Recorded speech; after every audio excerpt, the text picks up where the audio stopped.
weapon ban did not meet their stated goal of reducing the rates of violent crime, and the Supreme Court ruled in Heller that the Second Amendment protects an individual's right to keep and bear arms primarily for self-defense. Therefore, the federal assault weapons ban should not be enacted because it can.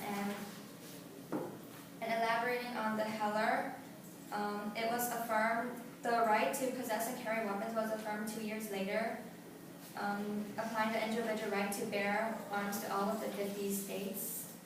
And not only,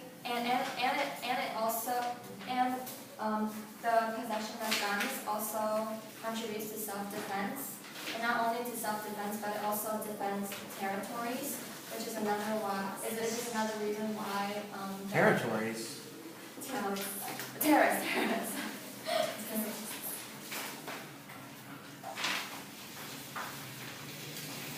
To terrorists, which is why the federal assault weapons ban should not be enacted.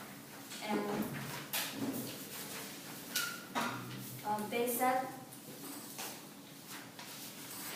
that the assault weapons ban inherently decreases death and use of weapons in crimes, but the murder and violent crime rates are declining since the assault weapons ban lapsed. States with bans on assault weapons have a smaller decrease in crimes than states that allow assault weapons, according to 2005. When the federal assault weapons ban ended on September 13, 2004, gun crimes and police killings were predicted to surge. Instead, they have declined.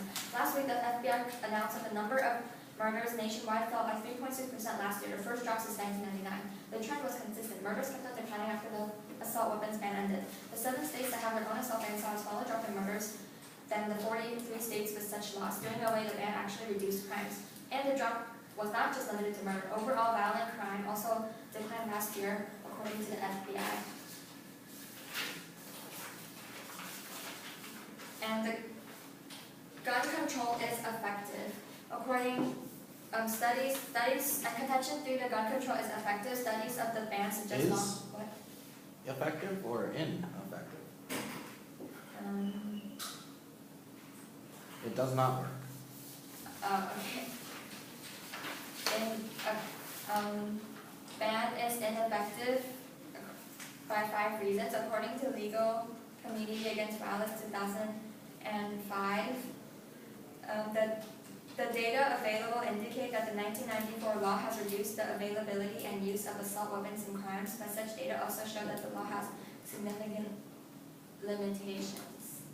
The general definition of assault weapon requires each weapon to have 2 specific military features. In contrast, in 1989, when the administration of President George Bush blocked the importation of semi-automatic assault rifles based on the sporting purposes provision of the Gun Control Act of 1968, and again in 1997 to 1998, when President Clinton took similar action. ADF used a test requiring only 1 specified military feature.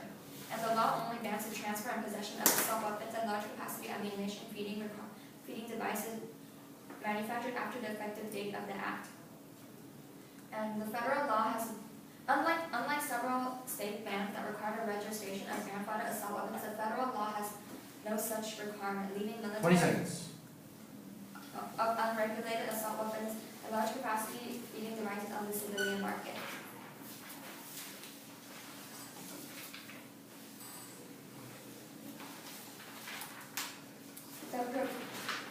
The many firearm manufacturers have spent little time redesigning their assault weapons.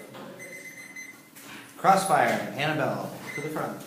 Annabel gets the first question, then Jae-Hee gets the second question.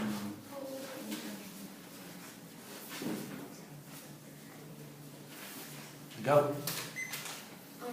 You said in your speech that the ban did not reduce rates of violent crime. However, did you realize that after the federal ban was in effect, that 2/3 the amount of weapon crimes were dropped, and also 7% was the decrease in total gun murders in the country during the ban, and 450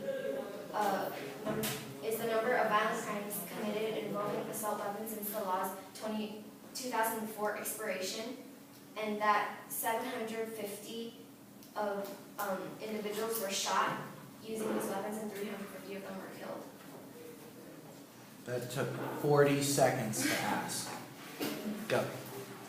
Well, I also have evidence that from 1994 and 2004, during the time the ban was in effect, there were no measurable reduction in violent crime that could be attributed specifically to the ban. Ask a question. So your goal of the assault weapons ban is the reduction in violent crime, but then the companies, they could, the ban was problematic because it included weapons likely due to their parents, and that the ATF isn't effective because the companies of the guns could still dodge the ban. What do you have to say to that? That even though companies could still dodge it, that there was still a decrease in number of murders using assault weapons. Another question, Annabel. Make it shorter than 40 seconds.